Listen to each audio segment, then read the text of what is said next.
ఎన్నికల సమయంలో మేనిఫెస్టోలో ఏదైతే హామీలు ఇచ్చారో దాదాపు ఏడాది గడుస్తుంది, ఇంకా ఆ హామీలు అమలు నోచుకోలేదనేది చర్చ వస్తుంది. ఎట్లా చూస్తారు? కరెక్టే చెప్తున్నా, ప్రజలకు ఏం తెలియదు.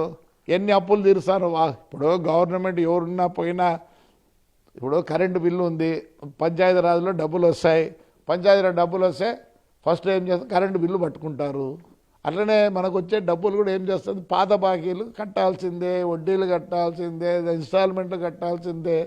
ఆడికి నిన్న నిన్న కూడా అనుకుంటా, పాపం మీటింగ్ అయిపోయింది, హఠాహుటిని అసలు ఎంత ఇది వస్తుంది, వర్షం అంతా వస్తుంది, ఫ్లైట్ పెరుగుతూ ఎక్కుతా భయపడాల్సిన పరిస్థితి కూడా లేకుండా చంద్రబాబు నాయుడుకి ఢిల్లీ పోయినాడంట. నాకు చెప్పిన, ఎందుకంటే నా కూతురు ఎయిర్పోర్ట్లో ఉన్నది, కడప ఎయిర్పోర్ట్లో. తను ఫోన్ చేసింది, నాన్న 5 o'clock చంద్రబాబు నాయుడు ఫ్లైట్ ఢిల్లీకి పోతుంది, 6 గంటలకు లోకేష్ ఫ్లైట్ దీనికి పోతుందని. అంటే అంత క్లైమేట్ సరిగ్గా లేకపోయినా ఎంత నిబ్బరంగా మరి ఢిల్లీకి పోయినాడంటే చెప్తున్నా. అంటే వైసీపీలో బటన్ నొక్కుతానే ప్రజలకి పథకాలు అందేవి, ఈ గవర్నమెంట్లో అందట్లేదు కదా. ఈ ముందు అదే అందరినీ ఉంది, అన్నీ పెంచినాడు కదా. సరే రోడ్డు బాగుంది, ఇప్పుడు రోడ్లు బాగున్నాయి కదా, మరి అన్నీ వస్తాయి. చిన్న గ్యాస్ 3 సిలిండర్లు ఇస్తాను. ఒక పని చేయాలి చంద్రబాబు నాయుడు, మీరు 3 సిలిండర్లు కొంటే మేము కూడా నెలకి 2 నెలలకు ఇంత వేస్తామంటే పోతుంది. అది కాదు కదా సిస్టము. జోలో వేసేసి ఏమైంది ఆ జోలో దాంట్లో ప్రజలకు పడిన దానికన్నా ప్రజలకు 30% పడి 70% వాళ్ళకు పడింది.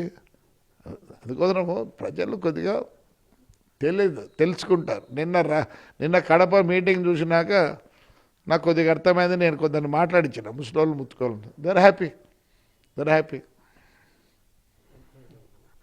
ఓకే సార్, ఏదైతే ఉందో ప్రభుత్వ పథకాలకు సంబంధించి ఆలస్యం అయినప్పటికీ వాళ్ళకి చేరాల్సిన లబ్ధి మాత్రం చేరుతుందని చెప్పి జేసీ ప్రభాకర్ రెడ్డి చెప్తున్న పరిస్థితి. అలాగే ఏదైతే ఉందో లోకల్గా ఉన్న మాజీ ఎమ్మెల్యే పెద్దారెడ్డి మాత్రం గత 5 ఏళ్ళలో చేసిన తప్పులను ఒకసారి ఆయన గుర్తుపెట్టుకోవాలని చెప్తున్న పరిస్థితి ఉంది. గతంలో ఏమి చేసింటే తిరిగి అదే తనకు వస్తుందని కూడా ఆయన గుర్తు చేసుకోవాలని చెప్తున్న పరిస్థితి. తాజాగా 5వ తారీఖు లోపల తాడిపత్రికి వస్తాను పెద్దారెడ్డి లెటర్ పెట్టుకోవడం పైన కూడా జేసీ ప్రభాకర్ రెడ్డి దానికి ఒక కౌంటర్గా లేఖను కూడా విడుదల చేయడం జరిగింది. ఇప్పటికే తాడిపత్రి నియోజకవర్గంలో పలు చోట్ల ఆయన తిరుగుతున్నాడు, లేఖ అవసరం లేదని కూడా చెప్పడం జరిగింది. అయినప్పటికీ ఉన్నట్లు అంటే గవర్నమెంట్లో లోపాలున్నా అలా అది మరి ఏమున్నా కానీ వెంటనే ముక్కుసూటిగా చెప్పే జేసీ ప్రభాకర్ రెడ్డి పెద్దారెడ్డి విషయంలో మాత్రం తాను గట్టిగానే స్పందిస్తానని చెప్తున్న పరిస్థితి. తాడిపత్రి నుంచి శ్రీనివాస్.